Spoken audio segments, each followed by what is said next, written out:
तो नमस्ते जी, ये है 3 मिनट्स विद अनऑफिशियल हिमांशु और आज तारीख है 8 मई, यानी कि आज है वर्ल्ड थैलेसीमिया डे। तो क्या है ये थैलेसीमिया वर्ल्ड थैलेसीमिया डे, इसके बारे में हम जानेंगे और हमारे साथ में हैं जी, मैं Neeraj Indore social welfare foundation से। आज 8 मई हम वर्ल्ड थैलेसीमिया डे मना रहे हैं। तो ये थैलेसीमिया क्या बीमारी है? जी, थैलेसीमिया एक जेनेटिक ब्लड डिसऑर्डर है, माता पिता से बच्चों में होने वाली एक आनुवंशिक बीमारी जो कि बच्चों को आजीवन ट्रांसफ्यूजन की नीड रहती है जिसमें ब्लड की, जो कि जब पेरेंट्स माइनर होते हैं तो इनके 100 चांस रहते हैं बच्चे मेजर पैदा होने की और उसको ट्रांसफ्यूजन की नीड रहती है।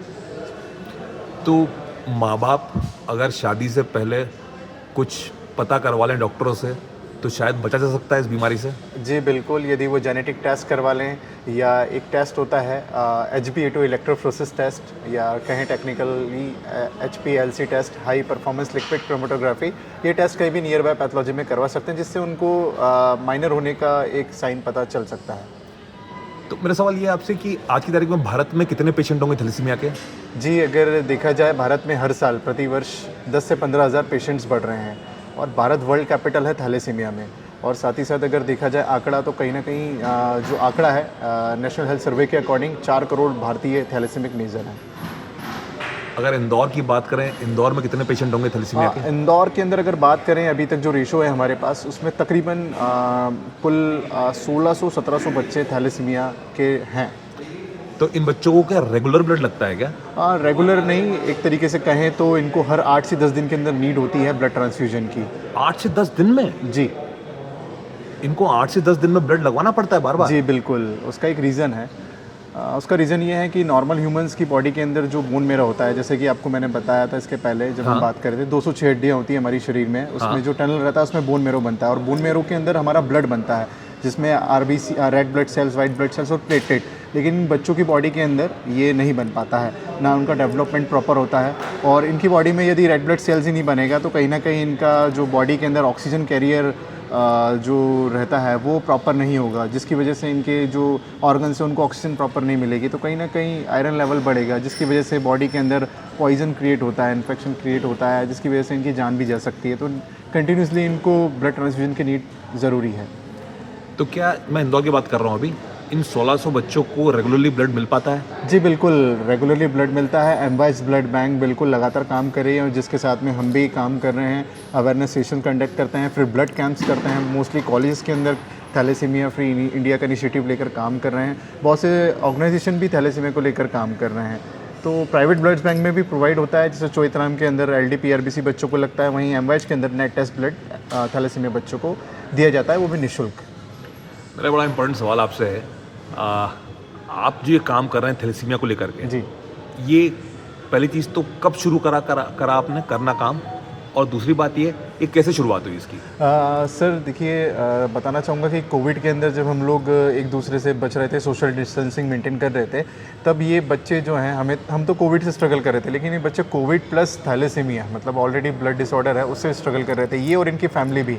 और ब्लड ट्रांसफ्यूजन इनको हर 8 से 10 दिन में नीड होता है, लेकिन हम कोविड के अंदर जब हमने प्रोटोकॉल्स देखे, सोशल डिस्टेंसिंग देखी, तो कहीं ना कहीं इनके लिए बहुत परेशानी वाली समस्या हुई।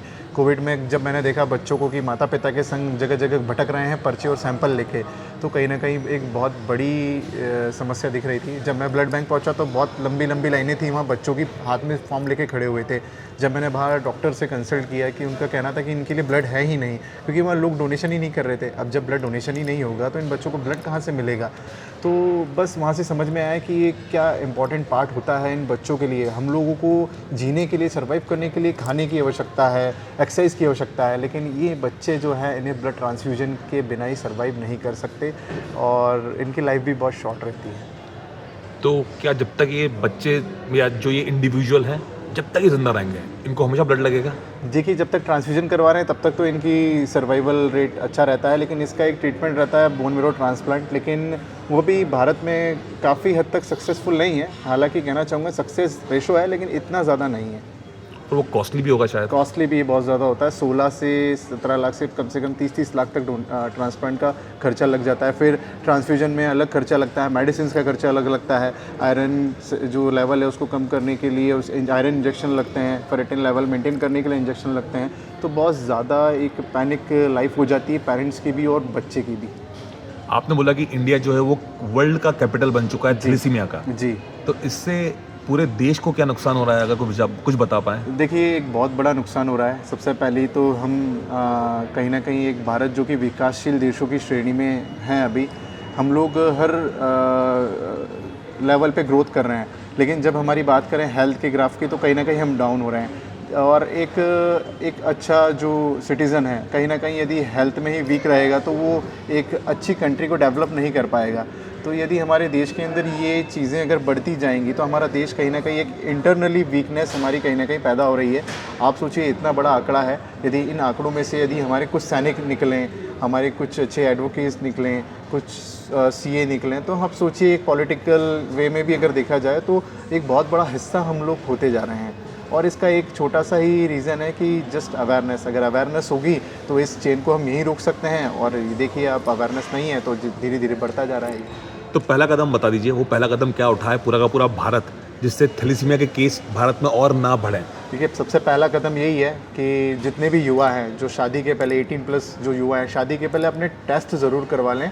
आप भले ही फैमिली की केयर ना करें, आप अपने दूसरे जो पीपल्स हैं उनकी हेल्प ना करें, लेकिन आप खुद की हेल्प करें। आप खुद का प्रोफाइल चेक करवाएं, खुद के जेनेटिक टेस्ट करवा लीजिए।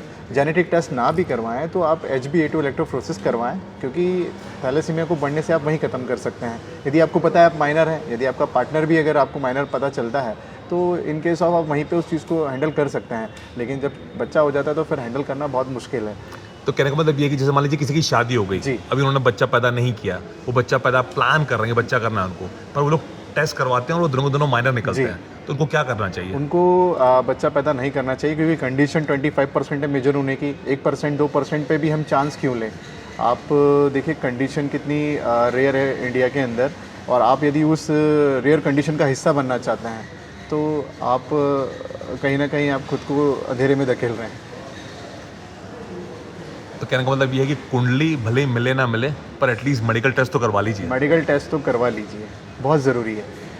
और जैसे मान लीजिए शादी हो गई, मान लीजिए थैलेसीमिया निकल गया किसी बच्चे को, तो कोई इलाज है इसका? जी, देखिए, अभी शादियों की बात करी आपने, तो इस बार इंदौर के अंदर सीजनल जो शादी हुई, 40 लाख से ज़्यादा शादी हुई हैं, पर क्या 40 लाख टेस्ट हुए हैं? अब 40 लाख में मैं मानता हूँ कि ऐसे बहुत से केसेस आएंगे, या तो बोन मेरो कैंसर के डिटेक्ट होंगे, या थैलेसीमिया के, या थ्रोम्बोसाइटोपेनिया के, और मैनी डिसीजेस।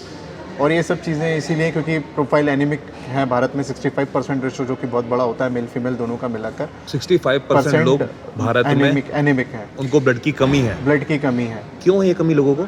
ये एक तो जेनेटिक भी होती है, दूसरा डाइट की जो मेंटेन नहीं कर पाते हैं, कई लोग डाइट प्रॉपर नहीं ले पाते हैं, तो ये अकॉर्डिंग टू उस हिसाब से रहता है। और जो थैलेसीमिया है उसका ट्रीटमेंट है, लेकिन उसका ट्रीटमेंट है काफ़ी कॉस्टली रहता है। उसका ट्रीटमेंट है bone marrow transplant. Bone marrow transplant हर किसी के लिए संभव नहीं है, क्योंकि काफ़ी रेयर होता है और एक जर्नी रहती है, और जो बच्चे रहते हैं 6 महीने से उनको डिटेक्ट हो जाता है, और एक लंबी अवधि तक उनको ट्रांसफ्यूजन से निकलना पड़ता है, फिर उनके मेडिकेशंस, फिर एक पर्टिकुलर एज पर जब उनका डोनर मिल जाता है तब वो बोन मेरो ट्रांसप्लांट की प्रोसेस होती है, और जिसके अंदर भी खर्चा ज़्यादा रहता है, लेकिन कई बार सक्सेस नहीं हो पाते हैं, लेकिन कई बार सक्सेस हो भी जाते हैं। मेरा एक सवाल आपसे ये है कि एक आम आदमी, जैसे आपने बताया अभी कि 4 करोड़, 4.5 करोड़ का आंकड़ा है जो थैलेसीमिया से ग्रस्त लोग हैं, तो एक आम आदमी इसमें अपना क्या योगदान दे सकता है? देखिए, अगर एक आम आदमी को यदि योगदान देना है अपना, तो सबसे बेस्ट चीज़ है सोशल अवेयरनेस। यदि आप अपनी फैमिली के अंदर जानते हैं थैलेसीमिया के बारे में, तो आप अपनी एटलीस्ट फैमिली को तो बताएं, अपने पड़ोसियों को अवेयर करें, ताकि हो सकता है कि आप थैलेसीमिया अवेयरनेस से ही आप इस कंडीशन को होने से ही रोक दें। किसी के संग जो कंडीशन होने वाली है, बहुत ही बुरी सिचुएशंस, जिसमें मैं नहीं चाहूँगा कोई भी पड़े, क्योंकि जो कंडीशन होती है, यदि आप में से कोई अगर ये वीडियो देख रहा है तो आप जा सकते हैं चाचा नेहरू चाइल्ड केयर हॉस्पिटल। वहाँ पे आप बच्चों के ट्रांसफ्यूजन देखिए, जब वेन पंचर हो जाती है हाथों की, तो पैरों से उनकी वेन डाला जाता है ताकि ट्रांसफ्यूजन हो पाए। बहुत पेनफुल कंडीशन रहती है, तो हम में से कोई नहीं चाहता है कि कोई इतना दुख तकलीफ झेले, क्योंकि पेरेंट्स तो सर्वाइव कर सकते हैं फाइनेंशियली, लेकिन जो बच्चा लाइफ में सर्वाइव कर रहा है तो वो कहीं ना कहीं पेरेंट्स की वजह से। पेरेंट्स अवेयर होंगे तो बच्चा नॉर्मल होगा, बच्चा नॉर्मल होगा तो कहीं ना कहीं एक हेल्दी एटमॉस्फेयर होगा, पॉजिटिव एटमॉस्फेयर होगा। हम स्वस्थ भारत की ओर पहल कर पाएंगे, एक थैलेसीमिया मुक्त भारत की ओर पहल कर पाएंगे। क्या लोगों को ब्लड डोनेशन का भी आप कुछ बताना चाहेंगे कि ब्लड डोनेट करिए? जी बिल्कुल, ब्लड डोनेशन करना तो बहुत ज़रूरी है। आप सोचें कि मैं किसी की हेल्प नहीं कर सकता तो अपनी खुद की करिए, क्योंकि अगर आप ब्लड डोनेशन करते हैं तो कहीं न कहीं आपको अपना एचबी लेवल पता पड़ता है, आपके एचआईवी के टेस्ट होते हैं, hepatitis A, B, C, D, E के टेस्ट होते हैं, आपके विडाल, मलेरिया टेस्ट हो जाते हैं। तो इतने सारे टेस्ट होते हैं और आपको यदि पता पड़ जाता है कि आपका ब्लड ग्रुप क्या है, इन केस ऑफ इमरजेंसी में यदि आपका रेयर ब्लड ग्रुप रहा तो आपको पता रहेगा कि मेरे फैमिली में ज़रूरत पड़ रही है तो मैं कर सकूँ। भारत में लगभग जितनी आबादी है उसका 1% हिस्सा ही ब्लड डोनेशन करता है और एक बहुत बड़ा आंकड़ा है कि हर साल 90 लाख लोगों को ब्लड की नीड होती है। और एक बहुत ही दुख की बात कहूँगा मैं कि 30 लाख के समथिंग, एक according to national health survey के अकॉर्डिंग है ये, 30 लाख लोग ब्लड ना मिलने से अपनी जान गंवा देते हैं। एक आखिरी संदेश कोई आप देना चाहें? ये वीडियो बहुत सारे लोग देखेंगे आपका, तो एक बहुत इंपॉर्टेंट संदेश जो आपके दिल में दबा हुआ है, जो आप लोगों तक पहुंचाना चाहते हैं हमारे माध्यम से, तो प्लीज़ वो संदेश दे दीजिए। मैं सिर्फ यही कहूँगा कि आप मदद ना कर सको कोई दिक्कत नहीं है, लेकिन आप मदद का एक माध्यम ज़रूर बनो, क्योंकि जो काम मदद करने वाला नहीं कर सकता है वो मीडिएटर कर देता है। हो सकता है आपका एक इन्फॉर्मेशन अगर पास हुआ है तो किसी ऐसे व्यक्ति तक जा सकता है जो किसी की ज़रूरत को पूरा कर दे और किसी की ज़रूरत पूरी हो जाए। तो अटेंडर और नीडी जो पीपल हैं, कनेक्ट करने का भी आप काम कर सकते हैं। और सबसे बेस्ट चीज़ कि यदि आप समाज के लिए कुछ करना चाहते हैं, ज़रूरी नहीं आप आर्मी में हो, पुलिस में हो, आप अपने समाज के लिए, आप यूथ हैं, आप सोचते ना रहें, आप एक्शन में आएँ, कर लें। Do it for the society, यही हमारा स्लोगन है और मैं यही आप सभी को मैसेज देना चाहूँगा कि समाज के लिए, देश के लिए ज़रूर कुछ करें। थैंक यू सो मच हमें समय देने के लिए। तो जी नीरज जी ने हमें ये बताया कि कुंडली भले ही आपकी मिले ना मिले, लेकिन ब्लड टेस्ट करवा लीजिए अपना शादी करने से पहले। अगर माँ बाप दोनों माइनर हैं तो बच्चे को थैलेसीमिया होने के 25% चांस है। सही बोल रहा हूँ मैं? जी बिल्कुल सर। तो कुंडली मिले ना मिले, टेस्ट पहले करवाइए, बहुत ज़रूरी है।